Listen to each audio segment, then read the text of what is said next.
Hello students, welcome to the e-learning class. Today I am going to discuss the second chapter of history, that is from trade to territory. In this chapter we will discuss about how the British has come India for trading and they captured the territory. मतलब किस तरह से उन्होंने trading के लिए आए थे companies में इंडिया में, देन उन्होंने किस तरह से इंडिया को कैप्चर किया उसके बारे में हम लोग डिस्कस करेंगे. So the topic we are discuss here: the establish the power of the company, the trade with Bengal, the battle of Plassey, the battle of Buxar, and other all topics we will discuss in this chapter. ठीक है, इस chapter में हम लोग ये पूरे topics पढ़ेंगे कि किस तरह से ब्रिटिश ने इंडिया में एज अ बिजनेस करने आए थे और धीरे धीरे उन्होंने पूरे इंडिया को कैप्चर किया था. क्लियर? तो फर्स्ट में related with the Mughal period से हम तो मुगल पीरियड में जा सकते हैं कि मुगल पीरियड में क्या किया था कि धीरे धीरे से ब्रिटिश ने वहां पर कैसे कैप्चर स्टार्ट किया. तो मुगल पीरियड से हम लोग जाएं क्लास 7 से रिलेटेड जो चैप्टर्स है. तो Aurangzeb was the last powerful Mughal ruler. मतलब हम लोग जानते हैं कि औरंगजेब को हम लोग यहाँ से बोलते हैं as last Mughal powerful ruler. मतलब औरंगजेब ऐसा राजा था जो एज इंडिया का एक लास्ट टेरिटरी को कैप्चर किया था, उसको रूल करता था, मतलब जो मुगल रूलर्स थे. लेकिन after the death of Aurangzeb in 1707 many Mughal governors and big जमींदार began to ascertain their authority. तो जैसे औरंगजेब का डेथ होने के बाद औरंगजेब का जब डेथ हो गया उसके बाद उन्होंने क्या किया, जो जितने भी जो छोटे मोटे राजा थे, मुगल रूलर्स थे और जो जमींदार थे, वो अपनी पावर्स को बढ़ाने लगे. वो क्या क्या जो लार्ज टेरिटरी थे, जो औरंगजेब का जो लार्ज टेरिटरी था वो एज ए स्मॉल पार्ट में डिवाइड होने लगा. मतलब जैसे औरंगजेब ने इस पूरे पार्ट्स को कवर किया था एज अ, तो वो पार्ट्स का पार्ट मतलब एक छोटे छोटे टुकड़े में बांट गए थे. वो रीजनल्स में वो टुकड़ा बढ़ गया, जैसे वो डिवाइड हो गया. मतलब वो सब अपने पावर्स को बढ़ा के आज स्मॉल एरिया को कैप्चर करके उसमें रूल करने लगे. तो क्या लिखा है, after the death of Mughal governor the big zamindar began to ascertain their authority and establish the regional kingdom. मतलब छोटे छोटे किंगडम्स बनाने लगे. Delhi could not longer function as an effective center. मतलब दिल्ली अब क्या हो गया, कोई इफेक्टिव फंक्शन कंट्रोल नहीं रहा. मतलब दिल्ली आज लार्ज बोला जाता है जहां से हम लोग कंट्रोल कर सकते थे पूरा टेरिटरी था दिल्ली को. आज मेन फंक्शन जहां से होता था जो मुगल लोग करते थे वो अब धीरे धीरे कम होने लगा. मतलब Delhi was no longer function as a effective centre. मतलब जो इफेक्टिव सेंटर हम लोग आज दिल्ली को कहा जाता था, अब उसमें कोई कंट्रोल नहीं रहेगा. वो धीरे धीरे एज ए रीजनल किंगडम मतलब छोटे टुकड़े में बट गए थे. हर राजा अपने एक एरिया को कैप्चर करके उसको उसमें राज करता था. तो ये था औरंगजेब के बारे में कि औरंगजेब के डेथ के बाद में कैसे ये country territory as a small part में डिवाइड हो गया. और उसके बाद ब्रिटिश का आना स्टार्ट हुआ. ब्रिटिश कैसे आए, देखो by the half of 18th century a new power emerge. मतलब 18th century, half of the 18th century में एक नया पावर आया जिसका नाम था क्या, ब्रिटिश आए थे in the middle of the 18th century. ना who originally come as a small trading company. जो उन्होंने एज अ ओरिजिनली क्या आया था, उन्होंने आए थे एक बार स्मॉल ट्रेडिंग कंपनी, मतलब एक कंपनी मतलब एक व्यापार करने आए थे कि हम यहाँ से एज अ कॉटन लेके जाएंगे या सिल्क, जो भी हमारे आज India is land of diversity with all know. तो उन्होंने कहा था यहाँ पर जब फाइन क्वालिटीज ऑफ कॉटन पाया था, अगर इसको हमारे यूरोप में लेके जाए तो हमारा एक अच्छा मार्केट बन सकता है, हमारा एक अच्छा प्रॉफिट अर्न सकता है. मतलब एक तरह से उन्होंने व्यापार करने यहाँ पर इंडिया में आए थे. तब क्या हुआ, तो किस तरह से ईस्ट इंडिया कंपनी का स्टैब्लिशमेंट हुआ आज इंडिया में, उसके बारे में पढ़े. So by the end of 18th century, a new power was emerged, that was the British, who had originally come to India for the trading. तो ट्रेडिंग के लिए हमारे इंडिया में आए थे और ट्रेडिंग बिजनेस के लिए. क्लियर? तो ये था किस तरह से औरंगजेब के डेथ के बाद हमारी टेरिटरी डिवाइड हुई. और टेरिटरी डिवाइड होने के बाद ब्रिटिश को लगा कि आज इंडिया में बहुत अच्छे अच्छे फाइन क्वालिटीज ऑफ कॉटन पाए जाते, स्पाइसेस पाए जाते हैं, जो आज यहाँ पर उसका वैल्यू ना होके आज यूरोप मार्केट में उसकी वैल्यू बहुत ज्यादा है. तो to earn high rate of profit the British has come India for trading. ठीक है, अब देखो किस तरह से उसका स्टैब्लिशमेंट हुआ. अब east India company come from east. जो ईस्ट इंडिया कंपनी कहाँ से आए थे, ईस्ट आए थे. उन्होंने क्या बोला था, वहां पर क्या हुआ था, east India company in the 1600 बोला गया था. In 1600, East India Company acquired a chartered from England, मतलब जो ईस्ट इंडिया कंपनी थी वो जो एज इंडिया में आए थे बिजनेस करने, तो उन्होंने एक चार्टर्ड एक्वायर्ड किया था। किससे एक्वायर्ड किया था? Queen Elizabeth one. Queen Elizabeth one जो वहां की रानी थी, उनसे उन्होंने एक चार्टर्ड ग्रांटेड किया था कि we are no other company should go to India for trading, मतलब ब्रिटेन से कोई दूसरी कंपनी और नहीं जाएगी इंडिया में बिजनेस करने के लिए। तो इससे क्या फायदा उसको हुआ कि आज देयर इज नो कॉम्पिटिटर्स और no rivalry of the business of East India Company. तो यहाँ से उन्होंने क्वीन एलिजाबेथ ने ग्रांट किया कि you are the sole traders of the East India Company, मतलब आप ही एक सोल ट्रेडर्स रहोगे जो इंडिया में ट्रेडिंग कर सकते हैं और कोई ब्रिटेन से कोई कंपनी दूसरा नहीं जाएगा। लेकिन ब्रिटेन एक सिंगल कंपनी तो नहीं कि हम उसको लेते, बाहर में और भी कंपनी थे जो मतलब जो यूरोप से थे, पुर्तगीज थे, फ्रेंच थे, उन लोग से कैसे कर सकते थे। लेकिन क्यों नहीं एलिजाबेथ ने ये गारंटी किया था that the sole trader with the East India the royal charter however could not prevent the other European powers from entering the into the market। मतलब वहां पर उन्होंने जो रॉयल चार्टर से उन्होंने कहा था, ग्रांट किया था कि कोई भी अदर कंपनी ब्रिटेन से आज इंडिया में बिजनेस करने नहीं जाएगा। लेकिन ये चीज पॉसिबल ओनली था तभी था कि अगर अदर यूरोपियन जो पावरफुल कंट्री से अगर वो ना आते थी तो। लेकिन आज इंडिया को मालूम था कि इंडिया में बहुत अच्छे फाइन क्वालिटीज ऑफ गुड्स पाए जाते थे जो हमारे आज हाई रेट ऑफ प्रॉफिट में अर्न कर सकते थे।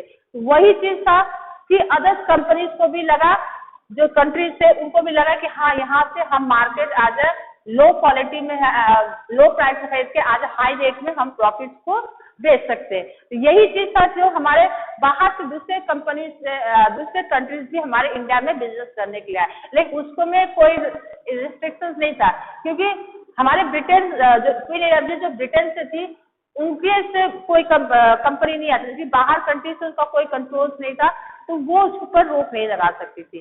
तो इससे क्या हुआ, उनका ब्रिटेन से तो कोई कंपनी का राइवलरी नहीं था, लेकिन अदर कंट्री से वहां पर राइवलरी। अब यहाँ पर क्या हो जा रहा है कि अब हमारा जो डिमांड थे, हमारे जो क्वालिटी सब थे, वो हमारा मार्केट में राइज होने लगे। ठीक है, एज इंडिया में हमारा कॉटन बोला था बहुत अच्छे पाया जाता है, स्पाइसेस में जैसे कार्डामोम, क्लोव, ये सब चीज था जो अदर कंट्रीज में नहीं पाया जाता था, जो इंडिया में बहुत अच्छे से पाया जाता था, तो उसको एज अ हाई रेट में वहां पर सेल किया जाता था। अब पहले तो एक ही कंपनी थी, वो चीज को लेते थे, तो हमारा डिमांड कम, मतलब हमारे पास और कोई बिजनेसमैन नहीं था, कोई ऑर्गेनाइजेशन नहीं था तो जिससे हम आज हाई रेट में सेल कर सके। अब यहाँ पर क्या हो जा रहा है कि हमारा एज अ फिक्स प्राइस में हमने एक कंपनी को दिया, आज जैसे जैसे जो पुर्तगीज आए, फ्रेंच आए, फिर और भी कंपनीज आए कंट्री से यहाँ पर ट्रेडिंग करने आए, अब हमारा क्या हो रहा, हमारे इंडिया का प्रोडक्ट का डिमांड बढ़ गया। जब नेचुरली जब हमारे इंडिया का प्रोडक्ट का डिमांड बढ़ा तो हमारा सपोज हमारा मार्केट में हमारा वैल्यू बढ़ा, मार्केट में डिमांड जब डिमांड बढ़े तो हमारे मार्केट की वैल्यू बढ़ेगी। क्यों? क्योंकि हमारी डिमांड, हमारे गुड्स की डिमांड बढ़ रही है, तो गुड्स की डिमांड बढ़ी, जब हमारे डिफरेंट बिजनेसमैन आ रहे हैं तो उससे क्या हो रहा है, इनका हमारे प्रोडक्ट का दाम बढ़ गया, जिससे हमारे मार्केट में कॉम्पिटिटर्स आ गए। अब वही चीज अब हमें आज हाई रेंज में मिलने लगा, इस तरह से हमारे मार्केट में कॉम्पिटिटर्स था। इस तरह से ईस्ट इंडिया कंपनीज हमारे धीरे धीरे कंपनी में स्टैब्लिश हुए। अब यहाँ पर जब उनको ये लगा तो उन्होंने क्या किया, वास्को दा गामा जो पुर्तगीज थे explorer who had discovered the sea route in India in 1948, उन्होंने 1498 में एक सी रूट डिस्कवर किया था, जिसके द्वारा लोग आते जाते थे अपना ट्रेडिंग बिजनेस करने खातिर। ठीक है, अब ये जब ट्रेडिंग बिजनेस हो रहा था तो इन लोग किससे आते थे, बाय द सी रूट, ऐसा तो नहीं ऐसे कैसे आ जाते, बाय द सी रूट से इन्होंने स्टार्ट किया। अब मार्केट में कॉम्पिटिशन्स बढ़े तब इनको ये चाहिए कि अब हमको पहले से प्रोडक्ट को खरीद के रखना है। अब इन्होंने क्या किया, जो ब्रिटिश ईस्ट इंडिया कंपनी क्या करने लगे, इन्होंने धीरे धीरे वहां पर फोर्ट बनाने लगे। फोर्ट मतलब जहां पर उन्होंने अपने गुड्स को खरीद के रखते थे। ठीक है, इससे क्या होता था, जब वो फोर्ट बनाने लगे तो वो उसमें हमारे लैंड को कैप्चर कर रहे हैं। तब अगर कोई बाहर से आके हमारे लैंड को कैप्चर हुए, तब हमारे जो मुगल्स राजा थे उन लोगों को कहा था, उन्होंने विद्रोह किया कि नहीं, हम आपको फोर्ट नहीं बना रहे। क्यों? क्योंकि हमारे फोर्ट बनाने से आप हमारे राजा हमारे एरिया को कैप्चर कर रहे हैं। तो ये धीरे धीरे उनका जब फोर्ट बनाना स्टार्ट हुआ तो ये प्रॉब्लम क्रिएट हुआ कि कैसे हम इसको बिजनेस को माल को जो गोदाम में रखेंगे ताकि हम आगे ट्रेडिंग कर सके शिप के साथ। तो यहाँ पर जब जो डिफरेंट राइवलरी कंपनीज थे, जो डिफरेंट पोर्टुगीज फ्रेंच आए थे, उन लोग का क्या था कि सी रूट्स में उन लोग ये कर देते थे, नुकसान कर देते ताकि उसको हमारे उसके गुड्स मार्केट में नहीं जाए, हमारे गुड्स मार्केट में ताकि हमको प्रॉफिट मिल सके। तो ये चीज हमारे ब्रिटिश ईस्ट इंडिया कंपनी में आया तो उन्होंने धीरे धीरे अब क्या किया, बिजनेस करने लगे, तब धीरे धीरे उन्होंने क्या किया, गोदाम बनाने लगे। पोर्ट मतलब गोदाम, तो उसमें अपने प्रोडक्ट को रखेंगे ताकि हमें इजी वे से सप्लाई कर सके मार्केट में।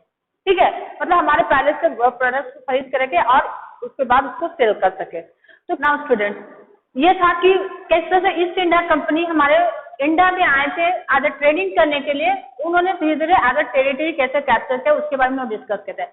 देखो, जैसे ब्रिटिश ईस्ट इंडिया कंपनी जब आया, जो ब्रिटिश लोग आए इंडिया में कैप्चर करने के लिए, तो वहां से किंग एलिजाबेथ ने बताया था कि उनको कोई भी as a other company India में नहीं जाएगा trader, the British will be the only the sole trader, but the other European countries just like French, Portugals, ये लोग थे, उन लोग एज अ मार्केट इंडिया में आए।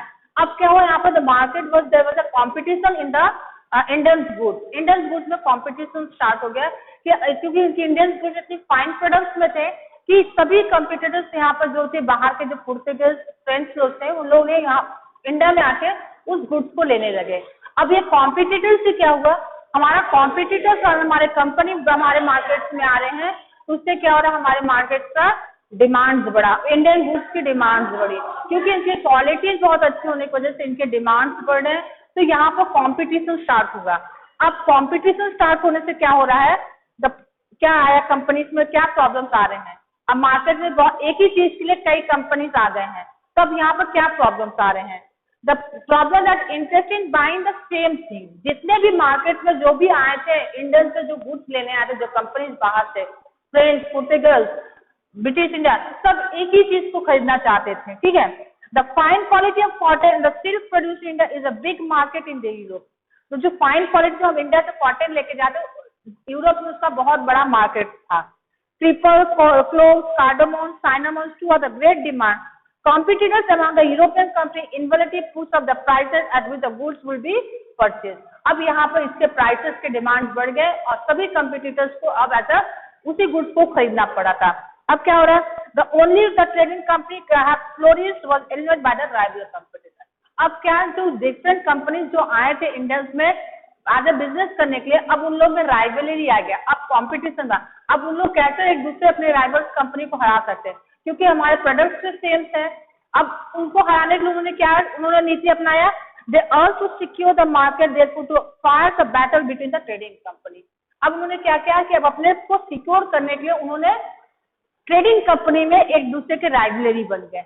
किस तरह से बने rivalry, thought the 17th-18th century they regularly sank each other ship. अब उन्होंने क्या करा, शिप के बिजनेस, मतलब जो बाहर से अदर कंट्रीज जाते थे, बट शिपिंग द्वारा हम लोग का बिजनेस होता है। अब उन लोग क्या करते थे, एक दूसरे को शिप को डुबोना स्टार्ट करते। क्यों, क्योंकि वो अपने मार्केट में गुड्स को ले जाना चाहते हैं ताकि हमारे गुड्स का डिमांड बढ़े और हमको प्रॉफिट मिले। तब क्या हुआ, block the route and prevent the rival ship from moving the supply of goods. अब ये एक दूसरी कंपनियां क्या करे, एक दूसरे को शिप्स को डुबा दे रहे थे, एक दूसरे के शिप्स को ब्लॉक कर देते रास्ता कि वो गुड्स को मार्केट में न जा पहुंच पाए। ये सब चीज स्टार्ट होने लगे ये डिफरेंट कंपनीज में। They are carried out on the arms and trading the force and protected under the fortification. अब धीरे धीरे इन लोगों का, जब इन लोगों का ये सब राइवलरी स्टार्ट, अब उन्होंने धीरे धीरे फोर्टिफिकेशन स्टार्ट, फोर्टिफिकेशन मतलब उन्होंने फोर्ट बनाना स्टार्ट कर दिया ताकि हम अपने गुड्स को वहां पर स्टोर करें और जब हमारा रास्ता क्लियर हो जाए, ब्लॉक खाली हो, तब उस समय हम ट्रेडिंग करें। मतलब अपने गुड्स को प्रोटेक्ट करने के लिए ये ब्रिटिश कंपनी ने, अब जब इनके में राइवलरी स्टार्ट हो तब उन्होंने फोर्टिफिकेशन मतलब एज अ फोर्ट बनाना स्टार्ट किया, वहां पर उन्होंने अपने गुड्स को रखने लगे।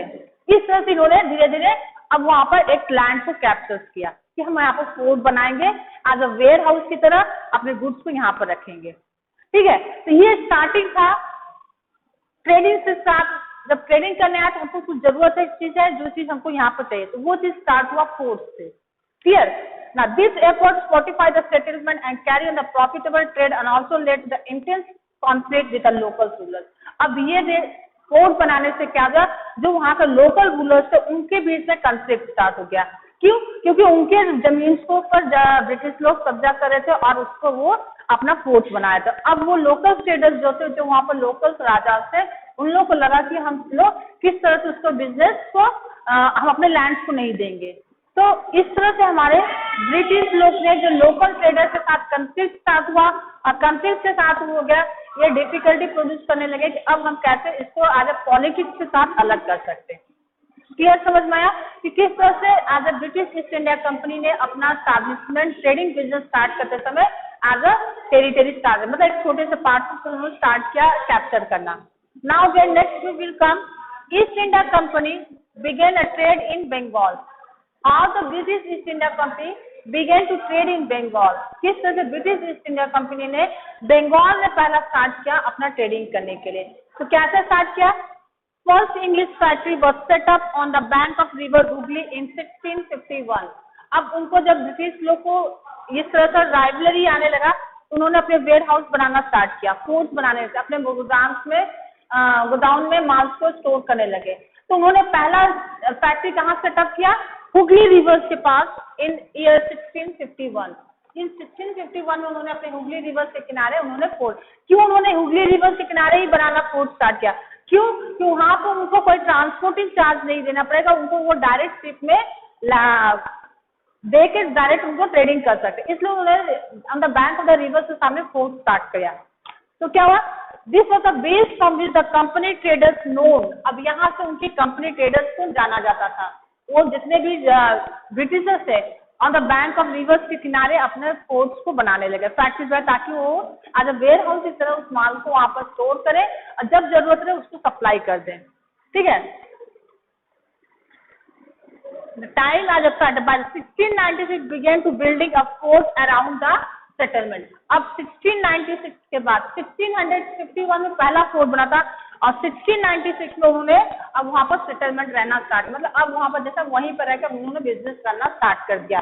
तो क्या किया था? 2 years later it is bribed the Mughal officers into giving the company Jamandi rights over the villages। तो यहाँ पर बोला गया आज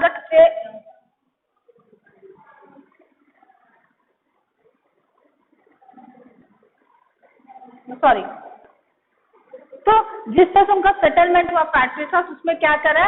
The as a factory had a warehouse where the goods were exported and stored. It had office where the company officials sat. A trade expanded and the company pursued the merchants and traders come to settle near the factory. अब यहाँ पर उन्होंने जब trading start किया, तब इन लोग को क्या लगा कि अब हम लोग जैसे इन्होंने फैक्ट्री बनाया तो उन लोगों को लगा कि अब हम लोग को यहाँ पर रहना भी है। क्यों? क्योंकि हम लोग यहाँ पर सेटलमेंट है, तभी हम इसकी देख रेख कर सकते हैं। इसी तरह से 1696 में उन्होंने क्या करा? बिल्डिंग फोर्स के साथ रहने का भी व्यवस्था करने लगे। Now by 1696 it began building fort around the settlement. 2 years later it bribed Mughal officers into giving the company the rights over the 3 villages. तो सबसे यहाँ पर गलत काम किसने किया था? जो मुगल रूल्स थे, जो मुर्शद कुली खान थे, उन्होंने 3 विलेज का जिम्मेदारी इनको दे दिया। क्या दिया था इन्होंने? The company giving the company the rights over the 3. One of these was Calicut। एक विलेज का जिम्मेदारी दे रहा कालीकट, जो कैलकाटा में है, वो अब कैलकाटा के नाम से जाना जाता था, which was later grew into the city of Calcutta। ठीक है। It was known today। It is also pursued the Mughal Emperor Aurangzeb to issue the farmer and granting the company to write a duty of free। और उसके साथ इन्होंने क्या British को छूट दिया कि आपके पर कोई भी टैक्स नहीं लगेगा। मतलब आप जब ट्रेडिंग कर रहे हो ब्रिटिश कंपनी को, क्या आप ड्यूटी करें तो you have all duty free, मतलब कोई भी टैक्स आपको नहीं देना व्हाइल ट्रेडिंग द बिजनेस। ये चीज दिया गया। और क्या दिया गया? और उसके साथ इन्होंने दिया कि has granted the company right the trade duty free but the official of company were carrying the private trade on the side they had expected to pay the duty. अब क्या है? जो मुर्शिद कुली खान थे, जो मुगल रूलर्स थे, जो मुगल राजा थे, उन्होंने बहुत ही गंदा काम किया था। क्या किया था? उन्होंने ब्रिटिशर्स के लिए सब चीज फ्री कर दिया, लेकिन जो इंडियन ट्रेडर्स थे, जो इंडियन राजा थे, जो इंडियन ट्रेडर्स बिजनेस थे, उन लोगों के लिए हर चीज लागू कर दिया। उन लोगों को टैक्स लागू कर दिया, उनको रेवेन्यू पे करना पड़ा, हर चीज। लेकिन जो ब्रिटिशर्स थे उनको कोई नहीं। तो यहाँ पर क्या बेनिफिट हुआ? यहाँ ब्रिटिश को तो हर चीज का बेनिफिट मिला, उनको हर चीज प्रॉफिट है। एज ए इंडियन हमको अपनी चीजों में टैक्स पे करना पड़ा, लेकिन ब्रिटिश जो बाहर से आके हमारे बिजनेस करे उनको कोई टैक्स पे नहीं कर पड़ा। इस तरह से उनकी पावर्स बढ़ती गई। ये जो मुगल की वजह से हमारे कुछ राजाओं की वजह से मुगल्स ने, ब्रिटिश ने हमारे ऊपर कैप्चर करना स्टार्ट किया, धीरे धीरे स्टार्ट किया। Now, but the officers of the company who were carrying out the private trade are expected to pay this refused to pay the causing an enormous loss of revenue in the Bengal. तो as of जो हमारे जो Indian थे उनको heavy tax revenue पे करने से उनको हेवी लॉसेस हुआ। अब उससे क्या होता है, नवाब बेंगल और मुर्शिद कुली वाज नॉट प्रोटेस्ट। अब उनको बोला गया कि हम इसको, इनके बात को नहीं माना जाए। अब इस तरह से हमारे धीरे धीरे राइवलरी स्टार्ट हो रहा है, मतलब यहाँ पर कॉन्फ्लिक्ट स्टार्ट हो रहा है कि जिस तरह से अगर ब्रिटिश आए तो धीरे धीरे जब उनके लैंड्स को कैप्चर किया, उनको टैक्स नहीं पे, तो जो इंडियन ट्रेडर्स थे उनको लगा कि नहीं हम लोग के साथ गलत हो रहा है। अब धीरे धीरे यहाँ पर कॉन्फ्लिक्ट स्टार्ट हो रहा है ना। अब ये बोला जा रहा है how the trade leads to battle, किस तरह से ये ट्रेड हमको बैटल्स में कन्वर्ट कर रहा है। ये ट्रेड कैसे बैटल्स है, जो ईस्ट इंडिया कंपनी आज इंडिया में ट्रेडिंग करने आया तो वो बैटल्स में कैसे कन्वर्ट हो गया। तो फर्स्ट था यही था कि जो नवाब से उन्होंने ब्रिटिश को कहा था टू पे टैक्स फ्री, वो था। और क्या था, by the 18th century the conflict between the companies and the Nawab of Bengal intensified.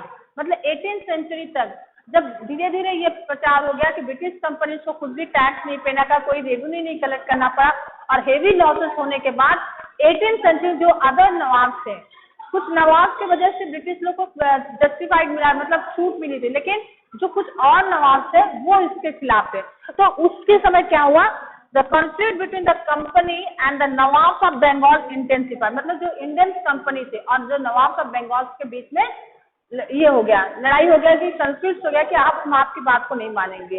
क्यों? क्योंकि आज traders, we are the business, we have to pay the tax and the British company have to be pay the tax, ये चीज था। ठीक है। Murshid Quli Khan was followed by Alivardi Khan and the Sirajuddaulah as the Nawab of Bengal, each one of them has a strong ruler. मतलब मुर्शिद कुली खान जो अलविदा खान और सिराजुद्दौला खान के साथ को फॉलो कर रहे थे as nawab of Bengal, each one has दोनों स्ट्रांग रूलर थे। They refuse to grant the company concession. अब उन्होंने कंपनी के जो कंसेशन को जो डिमांड था उसको उन्होंने मना कर, रिफ्यूज टू पे, नहीं आपको भी टैक्स पे करना। उन्होंने इंडियन कंपनी को कंसेशन को नहीं माना। The demand of large tributaries for the company right to be trade and denied it many rights to be means of coin and stop from extending its fortification। तो जो other नवाब से, जो other company traders थे, उन्होंने धीरे धीरे British को ये अपने ट्रेडिंग को बढ़ाने का मना किया और बोला कि ये हमारे जो कॉइन्स है ये सब चीज आपको नहीं फॉलो देना मिलेगा, ये सब चीज उन्होंने धीरे धीरे बंद करना। इसी तरह से ये हमारे बैटल्स में स्टार्ट हो गए। ठीक है, मतलब ट्रेडिंग मतलब हर को इक्वली फॉलो कर, मतलब यहाँ पर क्या बोला गया, denied many rights means of coins, मतलब कोई सा कॉइन्स उन लोग को नहीं दिया गया। Stop from extending its modification, के कोर्स को बनाने को रोक दे लगा दिए, उनसे गुड्स नहीं बेचने लगे जो हमारे इंडियन ट्रेडर्स थे। क्यों? क्योंकि उनको टैक्स पे पर आजा बोला जाए, उनको भी थोड़ा सा नॉलेज है कि आजा इंडियंस के गुड्स को हमारे खुद के होने की वजह से हमको टैक्स पे करा है और वही वो लो प्राइस में खरीद के आजा हाई प्राइस में बेच रहे हैं, तो उनको प्रॉफिट हो रहा है। तो ये सब चीज क्या था, एक बैटल ले बना था, मतलब धीरे धीरे एक जंग बन रहा था कि धीरे धीरे किस तरह से हम बैटल चले। इसके बाद ही हमारा जो battle of Plassey and the battle of Buxar हुआ था, we will discuss in the next chapter. Clear? Thank you.